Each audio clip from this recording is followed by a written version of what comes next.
The Square Pegs ******** The Square Pegs by Ray Bradbury. Transcriber's note. This text was produced from Thrilling Wonder Stories, October 1948. Extensive research did not uncover any evidence that the U.S. copyright on this publication was renewed. Lizabeth stopped screaming because she was tired.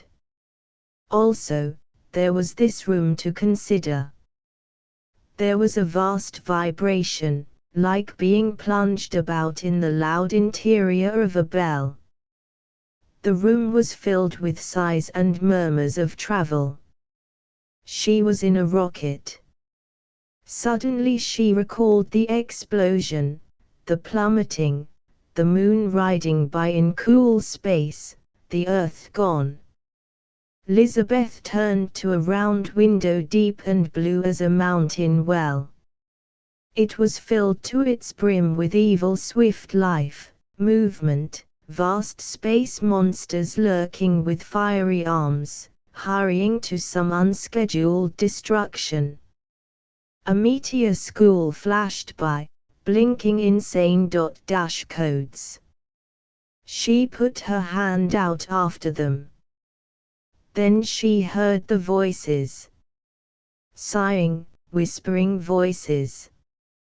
Quietly, she moved to an iron-barred door and peered without a sound through the little window of the locked frame. Lizabeth stopped screaming. A tired woman's voice said. It was Helen. Thank heaven, a man's voice sighed. I'll be raving myself before we reach asteroid 36. A second woman's voice said, irritably, are you sure this will work? Is it the best thing for Lizabeth? She'll be better off than she was on Earth, cried the man. We might have asked her if she wanted to take this trip, at least, John. John swore. You can't ask an insane sister what she wants. Insane. Don't use that word. Insane she is, John said, bluntly. For honesty's sake, call a spade a spade. There was no question of asking her to come on this trip. We simply had to make her do it, that's all.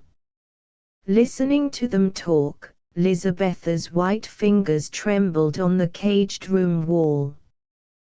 They were like voices from some warm dream, far away, on a telephone, talking in another language. The sooner we get her there and settled on asteroid 36, the sooner I can get back to New York, the man was saying in this incomprehensible telephone talk she was eavesdropping on. After all, when you have a woman thinking she's Catherine the Great, I am, screamed Lizabeth out of her window into their midst. I am Catherine. It was as if she had shot a lightning bolt into the room. The three people almost flew apart. Now Lizabeth raved and cried and clung drunkenly to the cell bars and shouted out her belief in herself. I am, she sobbed. Good heavens, said Alice. Oh, Lizabeth.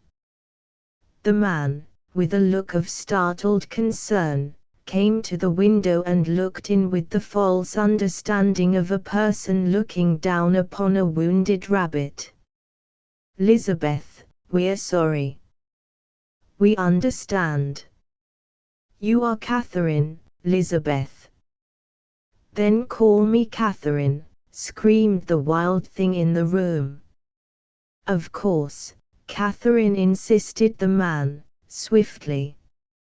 Catherine, Your Highness, we await your commands.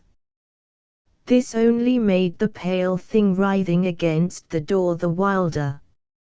You don't really believe, I can tell by your awful faces, I can tell by your eyes and your mouths.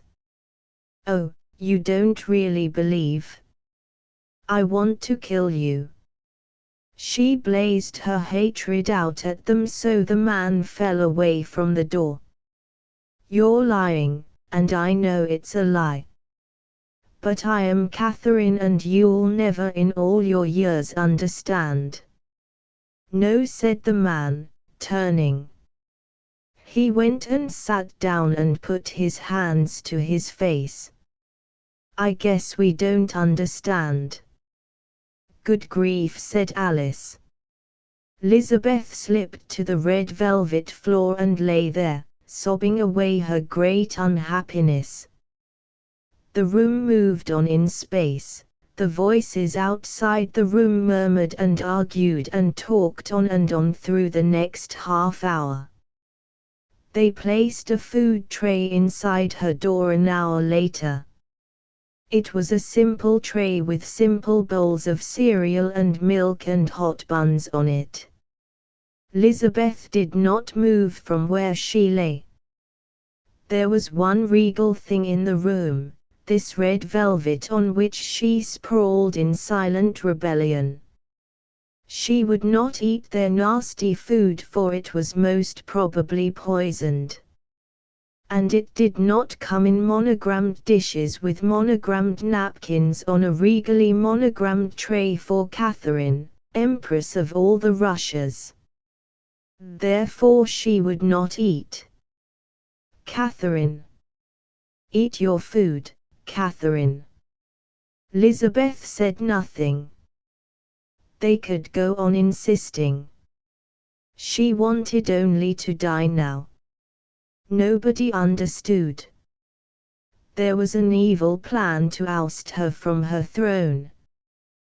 These dark, wicked people were part of the plan. The voices murmured again.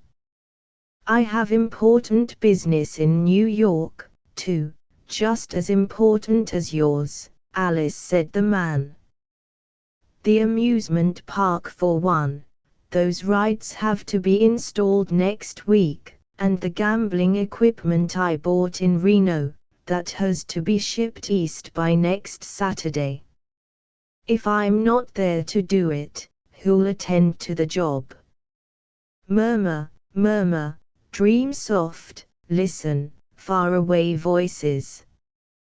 Alice said, here it is autumn and the big fashion show tomorrow, and here I am going off in space to some ridiculous planet for heaven knows what reason.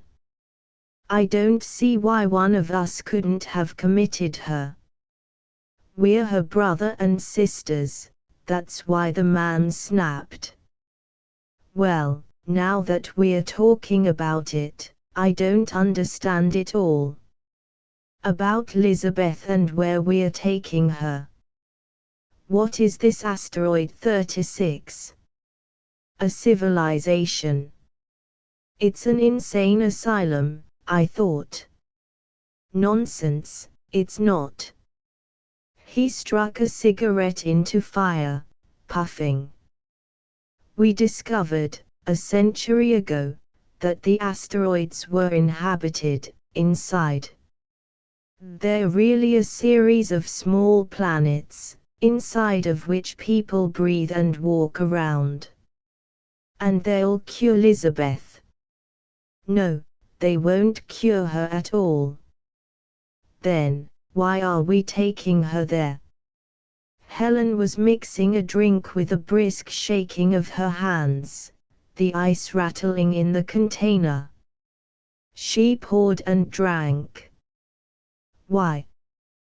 Because she will be happy there, because it will be the environment for her. Won't she ever come back to Earth? Never. But how silly.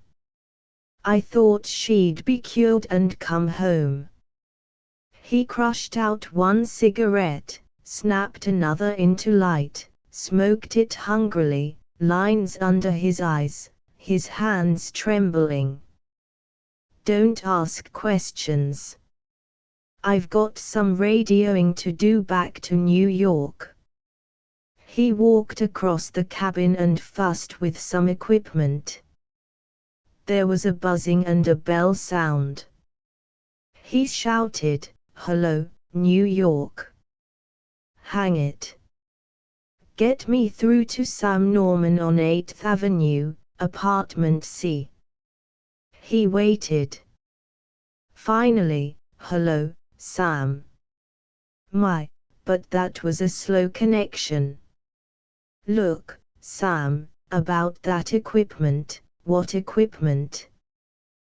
"The gambling equipment. Where's your brain?" "While you have the contact through to Earth," said Helen. "What?" "Sam, what?" He turned to glare at Helen. "While you've the contact through," said Helen, holding his elbow urgently, "let me call my beauty operator. I want an appointment for Monday. My hair's a mess."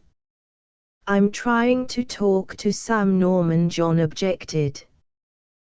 "To Sam," he said. "What did you say?" To Helen, "Go away." "But I want to talk." "You can when I'm finished." He talked with Sam for 5 minutes, very loud, and then hung up. "Oh!" Helen gasped. "I'm sorry," he said, tiredly. "Call Earth back yourself and get your fool hairdresser." He lighted another cigarette while she dialed and called into the speaker. He looked at Alice, who was emptying her 4th cocktail glass. "Alice, you know, Lizabetha's not really insane." Helen, who was calling Earth, said, "Sure," then turned to her brother blankly. "Not insane." To the space phone, "Hold on a minute, there." To her brother, "What do you mean, not insane?" "It's relative. She is insane to us. She wants to be Catherine of Russia. That's illogical, to us. To her it is logical in the extreme. We are now taking her to a planet where it will be logic itself." He got up, walked to the door and looked in at the lovely pale recumbent Catherine the Great. He put his hand to the buzz, the cigarette tremoring out nervous smoke. He spoke quietly, "Sometimes, I envy her. I'll envy her even more every hour. She'll stay and be happy. And we'll go back to New York, back to big roulettes and big dice." He looked at Helen. "Back to hairdressers and men." He looked at Alice. "Back to cocktails and straight gin." "I don't like insults," cried Alice. "I wasn't insulting anybody," he replied. "Just a moment," said Helen. "New York." John sat wearily down. "Anyway, it's all relative. These asteroids are amazing places, all kinds of cultures. You know that." Lizabeth leaned against the cell door, which swayed ever so quietly outward. It was unlocked. Her gaze dropped to the catch and her eyes widened. Escape. These talking fools, who didn't understand, were trying to kill her. She might run out of the cell quickly, across the room and into the other little room, where there were all kinds of weird mechanisms. If she managed to reach that room, she could smash and tangle wires and boxes with her hands. "I don't even know what insanity is," said Alice, far away. "It's a rebellion." against the mores or ethical setup in a society. That's what it is, said the man. Lizabeth opened the door slowly, gathering herself. Helen was still on the phone, her back turned. Lizabeth ran, laughing. The three people looked up and cried out as she darted by them. She was across the room and into the automatic pilot room in an instant, lightly. There was a hammer and she snatched it up, shouting against all of them, and crashed it down upon the wires and the mechanisms. There were explosions, dancing lights, the shuddering of the ship in space, a revolving, a flying free. The man rushed into the room as she hammered and re-hammered the controls into dented masses of fusing metal. Lizabeth, a woman screamed. Lizabeth. The man struck at her, missed, then struck again. The hammer flew from her fingers. She collapsed into dizziness. In the darkness, in the pain, she felt him groping with the controls, trying to make amends. He was babbling hysterically. Ah! The control. Alice and Helen were swaying against the wildly rocking walls of the ship. Gravity suddenly went insane and shot them against the ceiling. Down, cried the man. Strap yourselves. We're crashing. There's a planetoid. A dark shape ran up onto the port of the ship, black and swift. The two women were sobbing hysterically, calling out to him to do something. Shut up, and let me think, he cried. He did something with a control, the ship righted itself. We'll be killed, wailed the sisters. No, he said, and before the planetoid loomed too close he threw his whole body against the one metal rod that was stuck and would not give.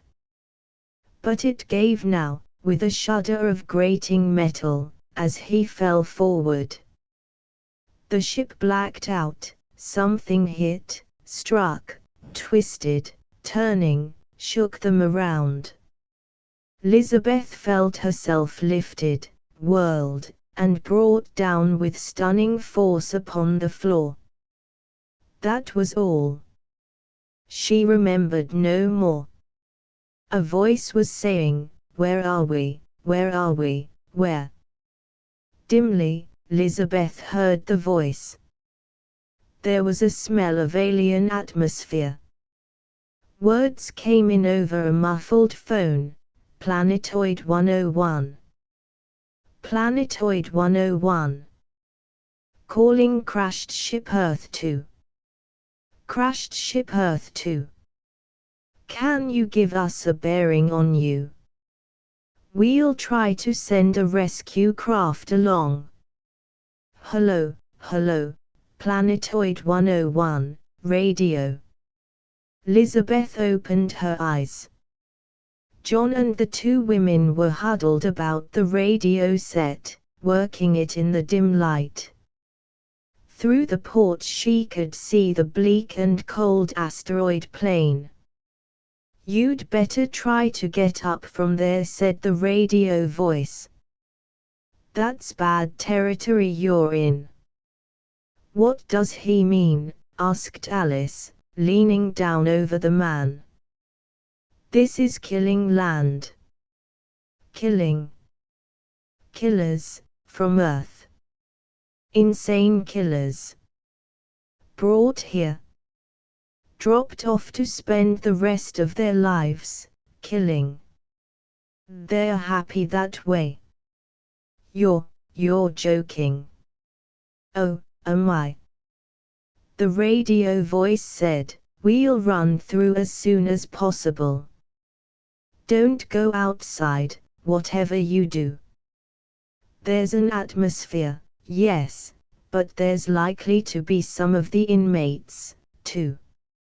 Alice ran to the port. John.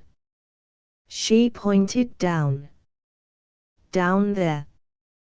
There are some men out there now. Helen seized John's arm. Get us out of here, get us out of here. They can't hurt us. Let go of me, for Pete's sake. They can't get inside. John stood staring moodily out the port. Elizabeth lay easily, luxuriating in the nearness of death. Outside the ship. Killing land. Killers. Her men, of course. Catherine of Russia's bodyguard. Come to rescue her. She arose. Silently she tiptoed across the room. The man and the two women still stared fascinated out the port. They did not hear her. What would it be like to go below, to open the airlock wide to the terrible killers outside? Wouldn't that be fine? Let them in to kill, to destroy, to annihilate her captors. How wonderful, how simple. Where was the airlock? Below somewhere. She was out of the room with no sound.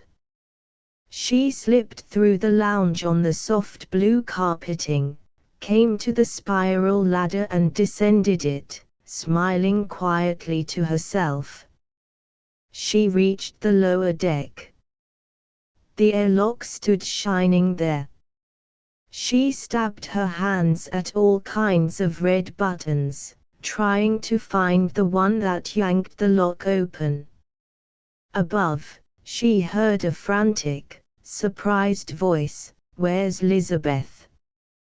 Below. Feet began running. "Elizabeth!" "Quick!" cried Elizabeth to her hands. "Quick!" Click! A hiss. The airlock groaned open. Behind her, on the ladder, John leaped down. "Elizabeth!" The lock was open. The smell of an alien world came in. The men who had been waiting outside rushed forward, silently. They filled the lock, 10, 12 of them. They were pale and thin and trembling. Elizabeth smiled, jerking her hand at John and crying out to the alien men. "This man held me prisoner," she said. "Kill him." The alien men seemed stupefied. They stood. Their full eyes only gazed at Elizabeth and John. No one of them said, at last, as John waited for them to rush forward in the silent room. "No," the alien man said, dully. "We do not kill. We are the ones who are killed. We die. We wish to die. We do not care to live anymore, ever." There was a silence. "You heard what I said," cried Elizabeth. "No," the men replied. They stood, swaying in the silence. John fell back against a wall, sighing. Then, after a time, he began to laugh with exhausted moves of his body. "Aha! I see. I see." The men blinked in bewilderment at him. Elizabeth's eyes flashed. She made a helpless gesture. John recovered. He slapped his hands together and made a pushing motion, talking as a man does to a pack of dogs. "Go on, now," he said, quietly. "Get out." He waved to the men. "Go on, move." The men did not believe him at first, and then, reluctantly, whimpering in their throats, they walked from the rocket. Several of them turned and pleaded with their eyes. "No," said John coldly. "Move out. We won't have anything to do with you." He shut the airlock door on them. Taking Lizabetha's pale hand, John said, "It didn't work. Come along. Upstairs with you, scheming lady." "What happened?" Alice and Helen waited as he brought Lizabeth up the ladder. "They wanted to die," John said, smiling tiredly. "They weren't killers, but the ones to be killed. I see it all now." He laughed sharply. "To make an insane killer happy, you have to provide him a culture where people like and approve of being killed. This is such a culture. Those men wanted to be shot." For a moment Helen stared at him. Then she said one word: "Wanted." "Yes. I've read about it. They're peculiar to this planetoid. After propagating, at the age of 21, they have a death drive, just as many insects and fish do. To balance this drive, we bring in a bunch of insane murderers from Earth. In this culture, a killer becomes the norm, accepted, happy. Thus we transform insanity into sanity. Roughly, anyway. If you like that kind of sanity." He slapped his knee, went to the radio. "Hello, Planetoid 101, radio. A bit of trouble. All okay? We met the ones who want to die, rather than the killers. Lucky, I'd say." "Very," said the radio. "We've got your bearing. There should be a ship to you in an hour. Hold on." Helen was by the port, staring out. "Insane. Insane, all of them." "To us, yes," said John. "To themselves, no. Their culture is sane to itself and all inhabitants within it. That's all that counts." "I don't understand." Take a man who wants 89 wives. On Earth he goes insane because he can't have them. He's frustrated. Bring him out here to the asteroids. Put him on a planet full of women where marriage in triplicate is okay, and he becomes the norm, becomes happy. Oh. On Earth we tend to try to fit square pegs in round holes. It doesn't work. In the asteroids we've got a hole for every peg, no matter what shape. On Earth if pegs don't fit we hammer them until they split. We can't change our culture to fit them, that would be silly and inconvenient. But we can bring them out to the asteroids. There are cultures here, thousands of years old, convenient, preferable." He got up. "I need a drink. I feel terrible." The rescue ship arrived within the hour. It came down out of space and landed neatly on the asteroid plateau. "Hello there," the pilot said. "Hello yourself." They got aboard, Alice, John, Helen, and Lizabeth. Their ship was to be towed into a repair port and returned to them later, on Earth. I want to call Chicago, said Helen, instantly, when they reached port. John sighed. We have us a close shave, and all you want to do is call Chicago. William, again. Suppose it is, she snapped. Nothing. Go ahead. I suppose they'll let you use the space phone. He nodded at the captain of the rescue ship, who said, certainly. Right over here. Elizabeth did not move. They had taken her to a little room and locked her in once more. There would be no more mistakenly unlocked doors. It was all over. Now there was nothing. Hello, Chicago. William. This is Helen. Laughter. A pouring of drinks. I said Alice, I'm going. She lifted the glass, to she went on, get very drunk. The captain of the ship came in. We'll be landing on 36 in about 10 minutes. You've had bad luck. It's all right now. A bit thick for me. John nodded at Helen cooing and stroking the phone, at Alice mixing a drink, and at Elizabeth standing, white and silent, in her little cell. The captain raised his brows and nodded, wryly. John lighted a cigarette and moved forward. Suppose I thought I was Christ, Captain?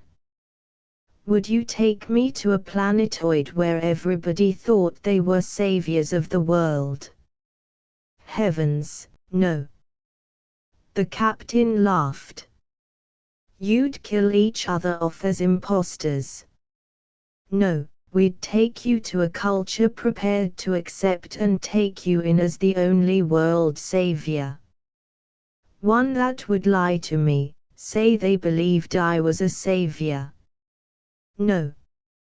No lies. Only the truth. The people must really believe in order that you, as a messiah, may be happy. The entire idea of sending insane people out here to various planets, is to be sure they'll live happily the rest of their lives. So such a complex must live in a culture where people actually think he is a savior. It must be difficult to find enough room on your planets for all those who think they are saviors, mustn't it? We've a charting committee for that. 9,000 Earthmen, hopelessly insane, beyond treatment on Earth, think they're messiahs. That means a waiting list. There are only 47,000 available cultures on 47,000 planetoids between here and Saturn, and in the other sun systems. And only 2,000 of these cultures are gullible enough to accept a false redeemer. Therefore, there's a long list of such applicants waiting to travel to some culture when an older savior dies. We couldn't possibly introduce two self-deluded Gautama Buddhas into one culture simultaneously. Oh! What dissension that would cause!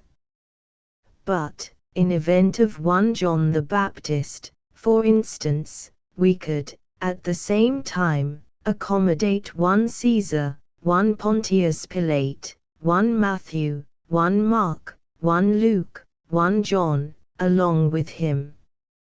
You see? I think so.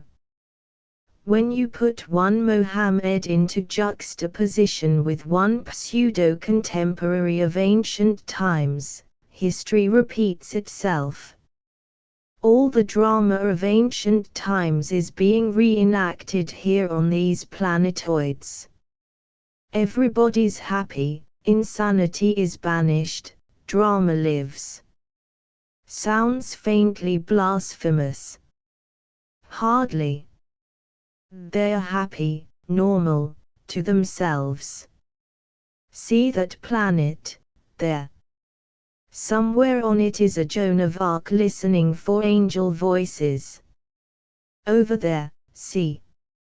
A Mecca waits for a Mohammed to appear so they may finish out their acts. It's frightening. Somewhat. The captain walked off, away. Elizabeth watched him go. Asteroid number 36 swung up and under the ship. Other planetoids whirled by. Elizabeth watched them from her cell. They moved on the deep ocean blackness, full of some hidden drama and tragedy she could not fathom. "There's Othello's planet," cried John. "I read about that one." "Oh." Alice was drinking steadily. She sat in a rubber-oid chair, her eyes glazed. "Oh. Well, well. Isn't that nice, isn't it? Othello and Desdemona and Iago. Warriors and banners and trumpets. Gosh, what it must be like down there. More planetoids, more. Elizabeth counted them with her simple, moving, pink lips. Moving. More. There, and there. Down there somewhere is a man who thinks he's Shakespeare. Good for him, good, murmured Alice, putting down her drink, lazily. Stratford-on-Avon's down there, and strolling minstrels. All you do is bring some crazy fellow from Maine who thinks he's Shakespeare up here, and there's the culture waiting for him, to really make him into Shakespeare. And do you know, Alice, are you listening?" John breathed swiftly. "They live and die just as the famous men lived and died. They die the same deaths, in imitation. A woman who thinks she is Cleopatra puts an asp to her flesh. A man, who thinks he is Socrates, quaffs the hemlock. They live out old lives and die the old deaths. What an immensely beautiful insanity it is." "William, the things you say," cooed Helen into the space phone. "I'll be in Chicago next week, William." "Yes, I'm all right. I'll see you then, sweets." "Oh, pish," said Alice. "This is the best thing for Elizabeth," John said. "We shouldn't feel badly. We certainly had to wait long enough." Alice dropped her glass. "Put in application 6 months ago.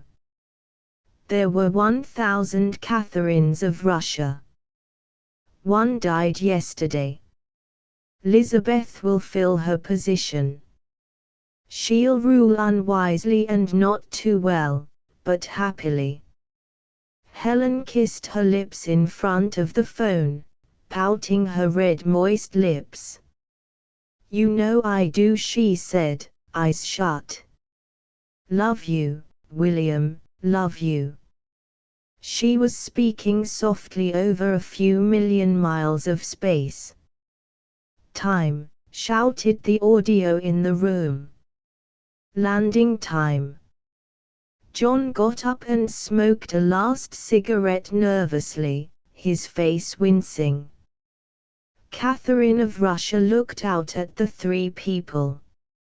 She saw Alice drink quietly and stupidly and John standing in a litter of cigarette butts under his shoes. And Helen was lying full length on a rubber-oid couch, murmuring softly into the phone, stroking it. Now John came to the window of the cell.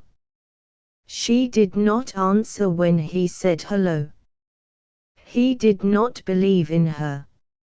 Sometimes I wonder where we'll all wind up, he said, simply, looking at Catherine.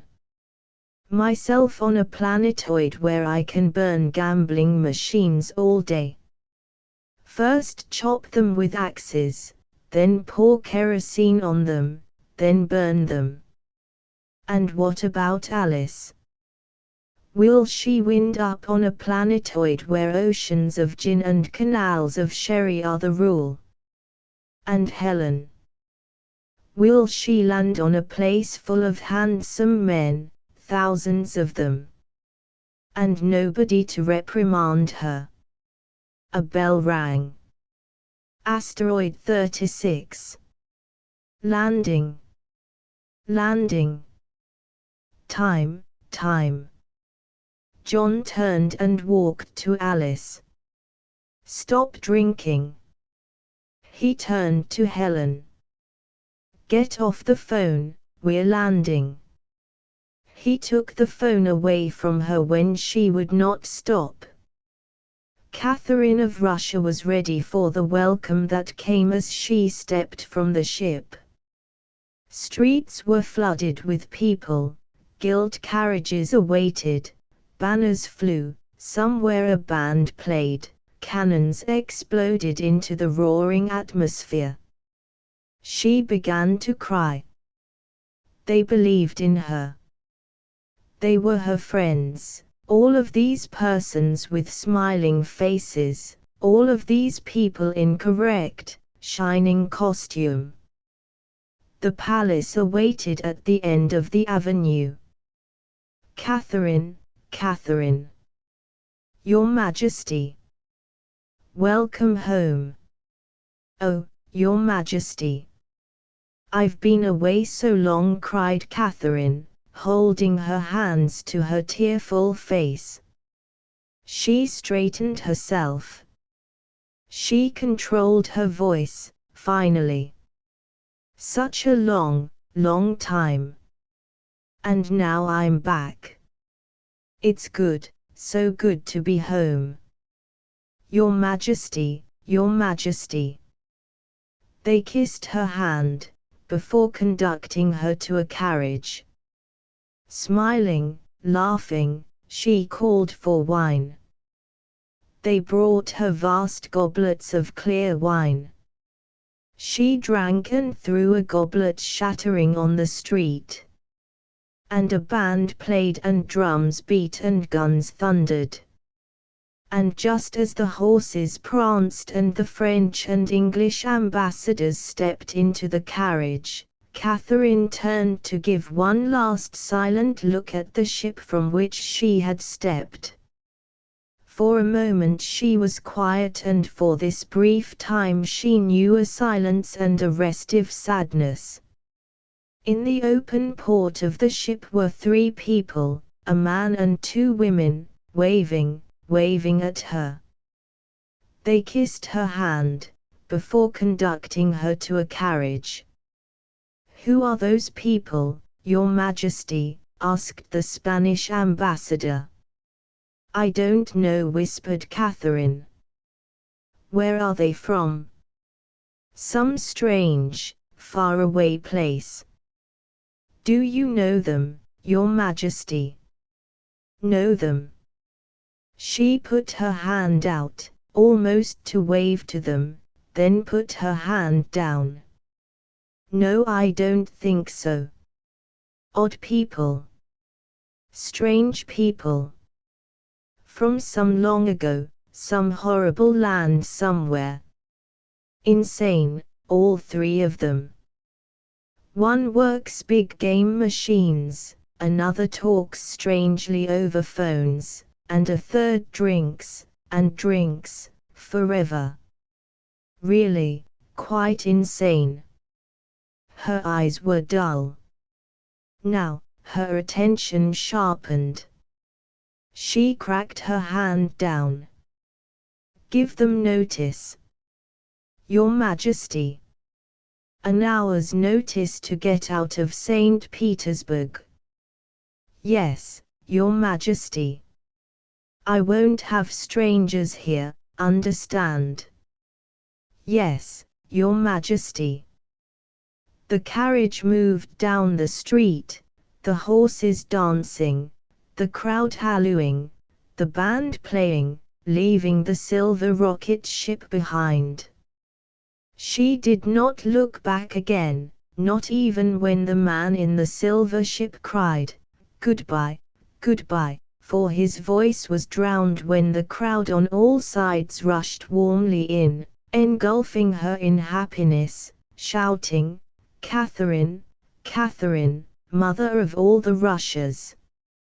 ****** End of the Project Gutenberg ebook. The Square Pegs ***** Updated editions will replace the previous one, the old editions will be renamed. Creating the works from print editions not protected by U.S. copyright law means that no one owns a United States copyright in these works, so the Foundation, and you, can copy and distribute it in the United States without permission and without paying copyright royalties. Special rules, set forth in the general terms of use part of this license, apply to copying and distributing Project Gutenberg trademark symbol electronic works to protect the Project Gutenberg trademark symbol concept and trademark.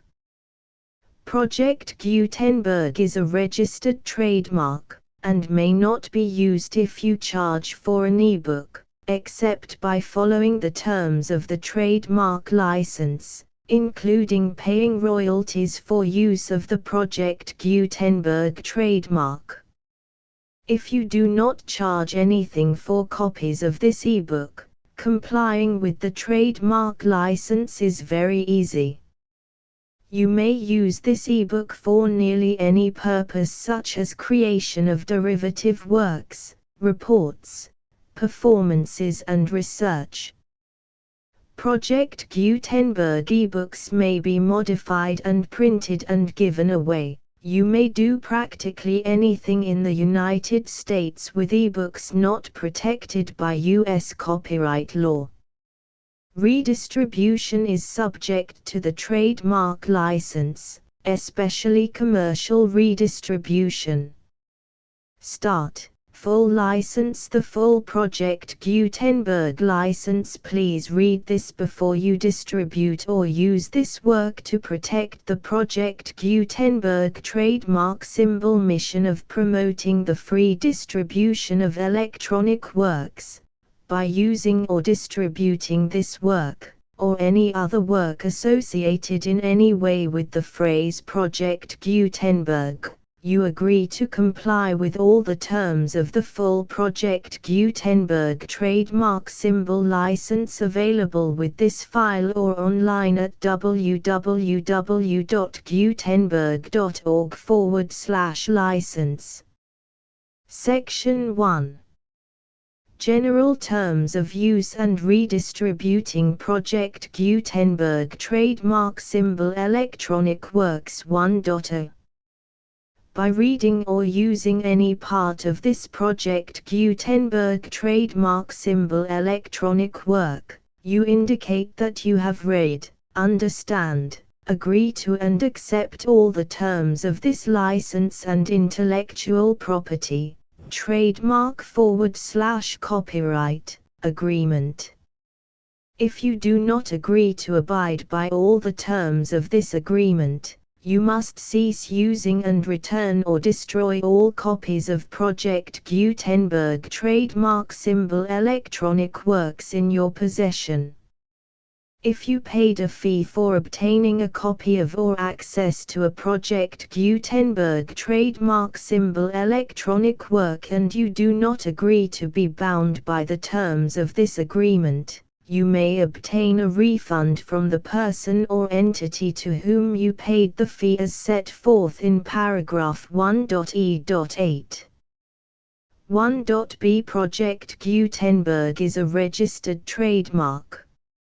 It may only be used on or associated in any way with an electronic work by people who agree to be bound by the terms of this agreement. There are a few things that you can do with most Project Gutenberg trademark symbol electronic works even without complying with the full terms of this agreement. See paragraph 1.c below. There are a lot of things you can do with Project Gutenberg trademark symbol electronic works if you follow the terms of this agreement and help preserve free future access to Project Gutenberg trademark symbol electronic works.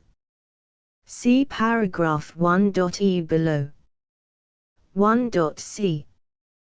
The Project Gutenberg Literary Archive Foundation, the Foundation or PGLAF, owns a compilation copyright in the collection of Project Gutenberg trademark symbol electronic works. Nearly all the individual works in the collection are in the public domain in the United States.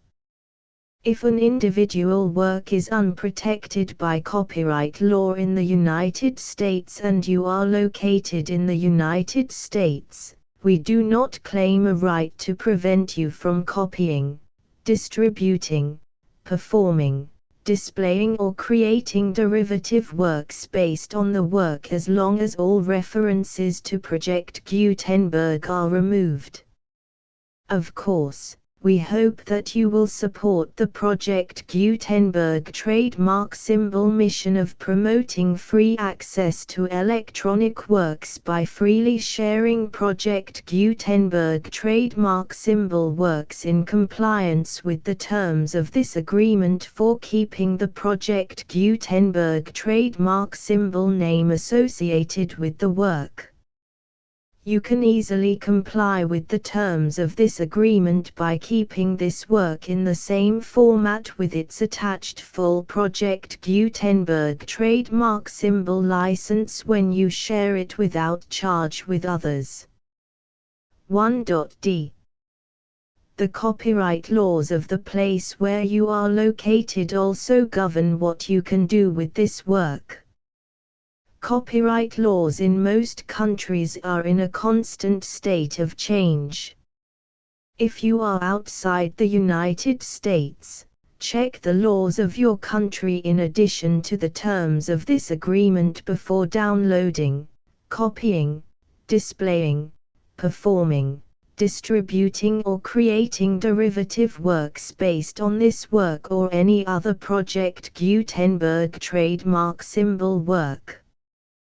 The Foundation makes no representations concerning the copyright status of any work in any country other than the United States. 1.e Unless you have removed all references to Project Gutenberg. 1.e.1. The following sentence, with active links to, or other immediate access to, the full Project Gutenberg trademark symbol license must appear prominently whenever any copy of a Project Gutenberg trademark symbol work, any work on which the phrase Project Gutenberg appears, or with which the phrase Project Gutenberg is associated, is accessed, displayed, performed, viewed, copied or distributed. This ebook is for the use of anyone anywhere in the United States and most other parts of the world at no cost and with almost no restrictions whatsoever. You may copy it, give it away or reuse it under the terms of the Project Gutenberg license included with this ebook or online at www.gutenberg.org. If you are not located in the United States, you will have to check the laws of the country where you are located before using this ebook. 1.e.2.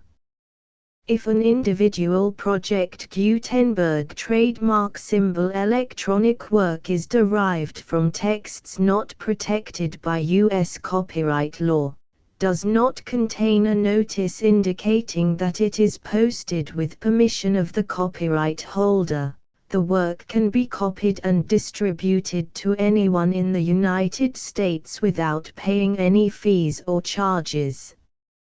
If you are redistributing or providing access to a work with the phrase Project Gutenberg associated with or appearing on the work, you must comply either with the requirements of paragraphs 1.e.1 through 1.e.7 or obtain permission for the use of the work and the Project Gutenberg trademark symbol trademark as set forth in paragraphs 1.e.8 or 1.e.9. 1.e.3. If an individual Project Gutenberg trademark symbol electronic work is posted with the permission of the copyright holder, your use and distribution must comply with both paragraphs 1.e.1 through 1.e.7 and any additional terms imposed by the copyright holder. Additional terms will be linked to the Project Gutenberg trademark symbol license for all works posted with the permission of the copyright holder found at the beginning of this work. 1.e.4. Do not unlink or detach or remove the full Project Gutenberg trademark symbol license terms from this work, or any files containing a part of this work or any other work associated with Project Gutenberg trademark symbol. 1.e.5.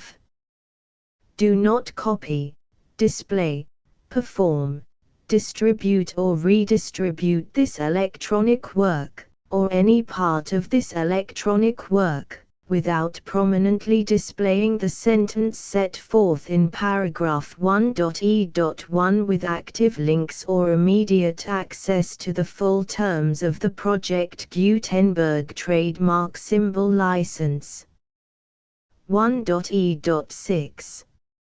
You may convert to and distribute this work in any binary, compressed, marked up, non-proprietary or proprietary form, including any word processing or hypertext form. However, if you provide access to or distribute copies of a Project Gutenberg trademark symbol work in a format other than plain vanilla ASCII or other format used in the official version posted on the official Project Gutenberg trademark symbol website, www.gutenberg.org, you must, at no additional cost, fee or expense to the user, provide a copy, a means of exporting a copy, or a means of obtaining a copy upon request, of the work in its original plain vanilla ASCII or other form. Any alternate format must include the full Project Gutenberg trademark symbol license as specified in paragraph 1.e.1. 1.e.7. Do not charge a fee for access to, viewing, displaying, performing, copying or distributing any Project Gutenberg trademark symbol works unless you comply with paragraph 1.e.8 or 1.e.9. 1.e.8. You may charge a reasonable fee for copies of or providing access to or distributing Project Gutenberg trademark symbol electronic works provided that you pay a royalty fee of 20% of the gross profits you derive from the use of Project Gutenberg trademark symbol works calculated using the method you already use to calculate your applicable taxes.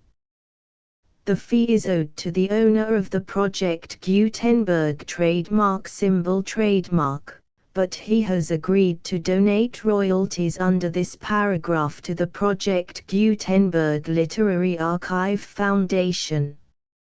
Royalty payments must be paid within 60 days following each date on which you prepare, or are legally required to prepare, your periodic tax returns.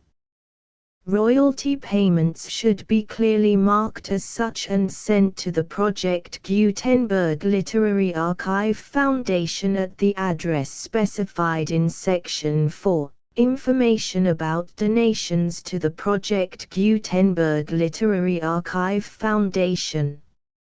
You provide a full refund of any money paid by a user who notifies you in writing, or by email, within 30 days of receipt that he does not agree to the terms of the full Project Gutenberg trademark symbol license.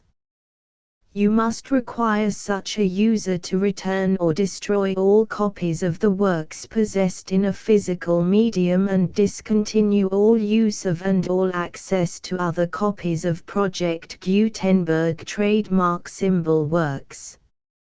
You provide, in accordance with paragraph 1.f.3, a full refund of any money paid for a work or a replacement copy, if a defect in the electronic work is discovered and reported to you within 90 days of receipt of the work. You comply with all other terms of this agreement for free distribution of Project Gutenberg trademark symbol works. 1.e.9. If you wish to charge a fee or distribute a Project Gutenberg trademark symbol electronic work or group of works on different terms than are set forth in this agreement, you must obtain permission in writing from the Project Gutenberg Literary Archive Foundation, the manager of the Project Gutenberg trademark symbol trademark. Contact the Foundation as set forth in Section 3 below. 1.f1.f.1. Project Gutenberg volunteers and employees expend considerable effort to identify, do copyright research on, transcribe and proofread works not protected by U.S. copyright law in creating the Project Gutenberg trademark symbol collection. Despite these efforts, Project Gutenberg trademark symbol electronic works, and the medium on which they may be stored, may contain defects such as, but not limited to, incomplete, inaccurate or corrupt data, transcription errors, a copyright or other intellectual property infringement, a defective or damaged disk or other medium, a computer virus, or computer codes that damage or cannot be read by your equipment. 1.f.2. Limited warranty, disclaimer of damages, except for the right of replacement or refund described in paragraph 1.f.3, the Project Gutenberg Literary Archive Foundation, the owner of the Project Gutenberg trademark symbol trademark, and any other party distributing a Project Gutenberg trademark symbol electronic work under this agreement, disclaim all liability to you for damages, costs and expenses, including legal fees. You agree that you have no remedies for negligence, strict liability, breach of warranty or breach of contract except those provided in paragraph 1.f.3. You agree that the Foundation, the trademark owner, and any distributor under this agreement will not be liable to you for actual, direct, indirect, consequential, punitive or incidental damages even if you give notice of the possibility of such damage. 1.f.3. Limited right of replacement or refund, If you discover a defect in this electronic work within 90 days of receiving it, you can receive a refund of the money, if any, you paid for it by sending a written explanation to the person you received the work from. If you received the work on a physical medium, you must return the medium with your written explanation. The person or entity that provided you with the defective work may elect to provide a replacement copy in lieu of a refund. If you received the work electronically, the person or entity providing it to you may choose to give you a second opportunity to receive the work electronically in lieu of a refund. If the second copy is also defective, you may demand a refund in writing without further opportunities to fix the problem. 1.f.4 Except for the limited right of replacement or refund set forth in paragraph 1.f.3, this work is provided to you as is, with no other warranties of any kind, express or implied, including but not limited to warranties of merchantability or fitness for any purpose. 1.f.5 Some states do not allow disclaimers of certain implied warranties or the exclusion or limitation of certain types of damages. If any disclaimer or limitation set forth in this agreement violates the law of the state applicable to this agreement, the agreement shall be interpreted to make the maximum disclaimer or limitation permitted by the applicable state law. The invalidity or unenforceability of any provision of this agreement shall not void the remaining provisions. 1.f.6 Indemnity. You agree to indemnify and hold the foundation, the trademark owner, any agent or employee of the foundation, anyone providing copies of Project Gutenberg trademark symbol electronic works in accordance with this agreement, and any volunteers associated with the production, promotion and distribution of Project Gutenberg trademark symbol electronic works, harmless from all liability, costs and expenses, including legal fees, that arise directly or indirectly from any of the following which you do or cause to occur. A. Distribution of this or any Project Gutenberg trademark symbol work. B. Alteration, modification, or additions or deletions to any Project Gutenberg trademark symbol work, and C. Any defect you cause. Section 2. Information about the mission of Project Gutenberg trademark symbol. Project Gutenberg trademark symbol is synonymous with the free distribution of electronic works in formats readable by the widest variety of computers, including obsolete, old, middle-aged and new computers. It exists because of the efforts of hundreds of volunteers and donations from people in all walks of life. Volunteers and financial support to provide volunteers with the assistance they need are critical to reaching Project Gutenberg trademark symbol's goals and ensuring that the Project Gutenberg trademark symbol collection will remain freely available for generations to come. In 2001, the Project Gutenberg Literary Archive Foundation was created to provide a secure and permanent future for Project Gutenberg trademark symbol and future generations. To learn more about the Project Gutenberg Literary Archive Foundation and how your efforts and donations can help, see sections 3 and 4 and the Foundation information page at www.gutenberg.org. Section 3. Information about the Project Gutenberg Literary Archive Foundation. The Project Gutenberg Literary Archive Foundation is a non-profit 501(c)(3) educational corporation organized under the laws of the state of Mississippi and granted tax-exempt status by the Internal Revenue Service. The Foundation's IN or Federal Tax Identification Number is 64-6221541.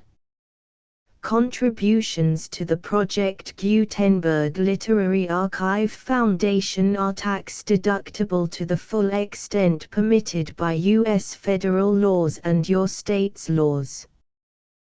The Foundation's business office is located at 809 North 1500 West, Salt Lake City, UT 84116, 801-596-1887. Email contact links and up-to-date contact information can be found at the Foundation's website and official page at www.gutenberg.org/contact section 4. Information about donations to the Project Gutenberg Literary Archive Foundation. Project Gutenberg trademark symbol depends upon and cannot survive without widespread public support and donations to carry out its mission of increasing the number of public domain and licensed works that can be freely distributed in machine-readable form accessible by the widest array of equipment including outdated equipment. Many small donations, $1 to $5,000, are particularly important to maintaining tax-exempt status with the IRS. The Foundation is committed to complying with the laws regulating charities and charitable donations in all 50 states of the United States. Compliance requirements are not uniform and it takes a considerable effort, much paperwork and many fees to meet and keep up with these requirements. We do not solicit donations in locations where we have not received written confirmation of compliance.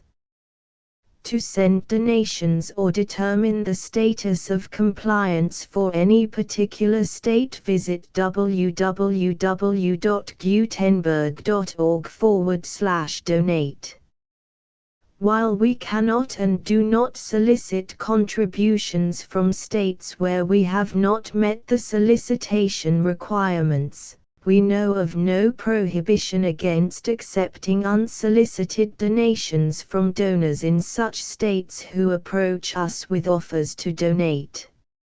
International donations are gratefully accepted, but we cannot make any statements concerning tax treatment of donations received from outside the United States.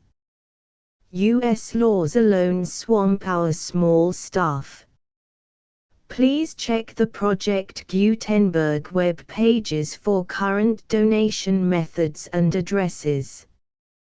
Donations are accepted in a number of other ways including checks, online payments and credit card donations.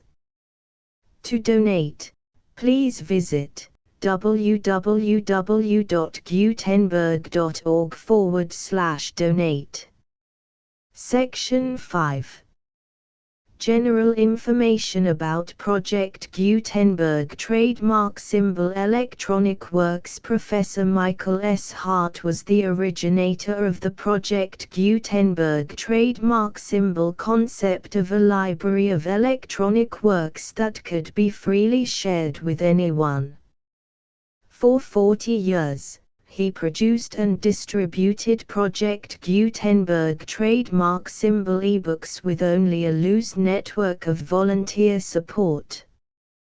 Project Gutenberg trademark symbol ebooks are often created from several printed editions, all of which are confirmed as not protected by copyright in the US unless a copyright notice is included. Thus, we do not necessarily keep ebooks in compliance with any particular paper edition. Most people start at our website, which has the main PG search facility, www.gutenberg.org. This website includes information about Project Gutenberg trademark symbol, including how to make donations to the Project Gutenberg Literary Archive Foundation, how to help produce our new ebooks, and how to subscribe to our email newsletter to hear about new ebooks.